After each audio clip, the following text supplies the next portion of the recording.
ముఠా మేస్త్రి మా చిరంజీవి మన లాస్ట్ పార్లమెంట్ సెషన్లో మాట్లాడుకుంటా విభజన జరిగేటప్పుడు విభజన మీద చర్చ జరిగేటప్పుడు ఆయన ఏం చెప్తారంటే హైదరాబాద్ను యూటీ చేయాలి అని చెప్పని ప్రపోజల్ పెట్టిండు ఆయన.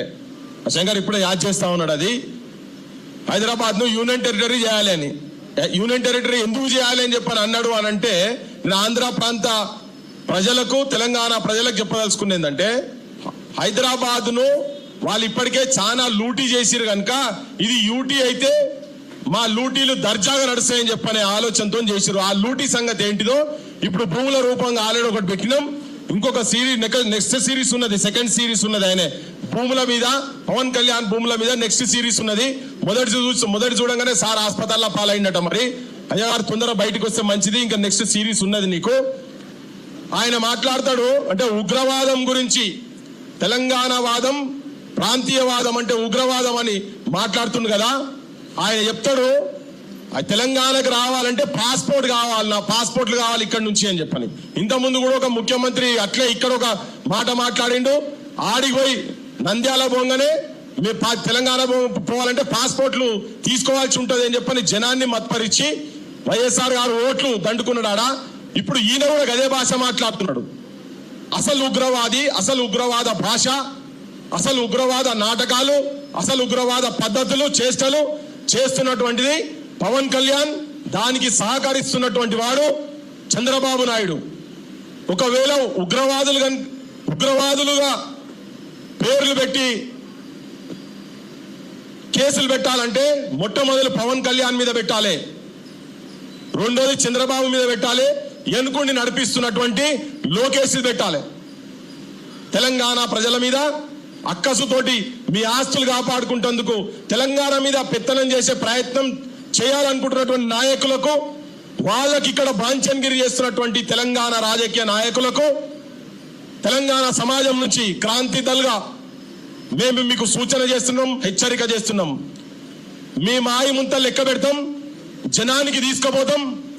ఇంతకుముందు కొన్ని ఛానళ్ళు మీ చేతులలో ఉండే, ఇప్పుడు కూడా ఆ ఛానళ్ళు మీ చేతులలోనే ఉన్నాయి. ఇవి మాయి చూపియాయి, తెలంగాణ ప్రజల గోసలు చూపియాయి. కానీ దోపిడీ దౌర్జన్యం చేసేందుకు వచ్చినటువంటి, దండయాత్ర చేసేందుకు వచ్చినటువంటి ఆంధ్ర పాలకుల చేతుల్లో ఉన్నటువంటి తెలంగాణ రాజకీయ నాయకత్వాన్ని కూడా వీళ్ళు చేస్తున్నటువంటి పనులను తెలంగాణ ప్రజలకు తీసుకుపోతాం. తస్మాత్ జాగ్రత్త.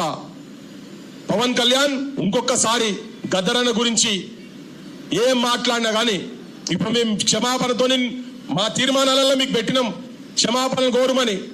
మా వెన్నెలను కూడా వదిలిపెడతలేరు. ఏం సంస్కారం రా నాయన మీది, ఏం మనుషులు మీరు. అసలు మనిషి పుట్టుకనే పుట్టినరా మీరు. కాదు మీ తల్లులను అక్కజెల్లెలను అవమానిస్తున్నారు, మీరు మీ భార్యలను అవమానిస్తారు.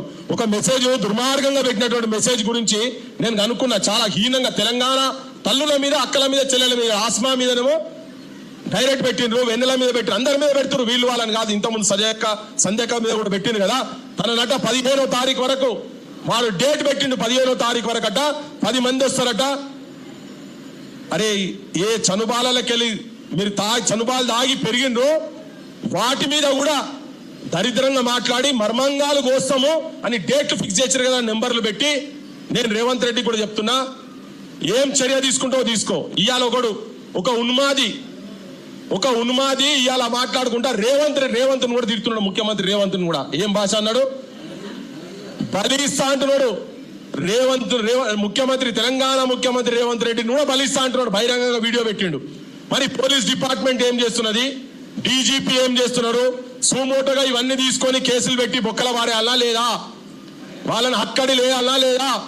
తెలంగాణ సమాజం తరఫుకెళ్ళి మేము అడుగుతున్నాం ముఖ్యమంత్రిని కూడా, బాంఛన్గిరి చేయి. నువ్వు విగ్రహాలు పెడుతున్నావు కానీ ఇంత బాంఛన్గిరి చేయకయా. నేను పీకలు కోస్తామంటే మాకే రోషం వస్తున్నది, నీకెట్లు వస్తలేదు. కనీసం ఒక మనిషిగానే ఆలోచించు. నువ్వు ఇండ్ల మీరు కూడా తీసుకుపోయి చూపిండ్రి, ఆ మెసేజ్ తీసుకుపోయి నువ్వు కూడా చూపి. ఇండ్ల ఇంత అద్భుతమైన భాషలా తిడుతున్నారు వాళ్ళు ఆంధ్రోళ్ళు. తెలంగాణ పదం అంటే డిక్షనరీ లేదు కానీ ఇంత అద్భుతంగా తిడుతున్నారని మన ఇంట్లో కూడా తీసుకుపోయి చూపి, ఏమేమి మాట్లాడుతున్నారు, ఏమేమి చేస్తున్నారని. అయితే దాని గురించి తెలుసుకుంటే ఒక మెసేజ్ పెట్టినాడు. మొత్తం తెలంగాణ తల్లులను అందరినీ దృష్టిలో పెట్టుకొని రాసిన మెసేజ్ చూస్తే వాడు ఎవడట అంటే లోకేష్ దగ్గర శిష్యుడట. ఒక ఇంటెలిజెన్స్ డిపార్ట్మెంట్ లో భార్య వదిలిపెట్టిపోయిందట పెళ్ళైన తర్వాత, మరి ఇంత కీచకుని కిరాతకంతో సంసారం ఎట్లా చేస్తుందో నేను చెప్తున్నా.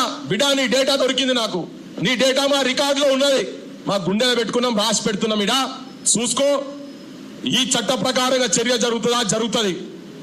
లేకపోతే ప్రజా కోర్టులో బరాబర్ మేము అధికారంలోకి వచ్చిన తర్వాత మేము ఇది ప్రజాక్షేత్రంలో పెడతాం.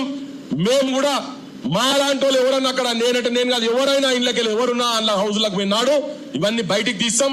మిమ్మల్ని బరాబర్ చట్టరీత్యా చర్యలు తీసుకునే దాకా నిద్రపోము. మా ప్రాంత అస్తిత్వం, మా ప్రాంత ఆత్మగౌరవాన్ని, మా స్వయం పాలనను ఈ మూడుని సాధించుకునే వరకు క్రాంతి దళ్ నిద్రపోదు, ప్రజలను చైతన్యవంతం చేస్తూనే ఉంటుందని చెప్పి విజ్ఞప్తి చేస్తూ ముగిస్తున్నా. జోహార్ తెలంగాణ మన వీరులకు, జోహార్ తెలంగాణ మన వీరులకు, జోహార్ తెలంగాణ మన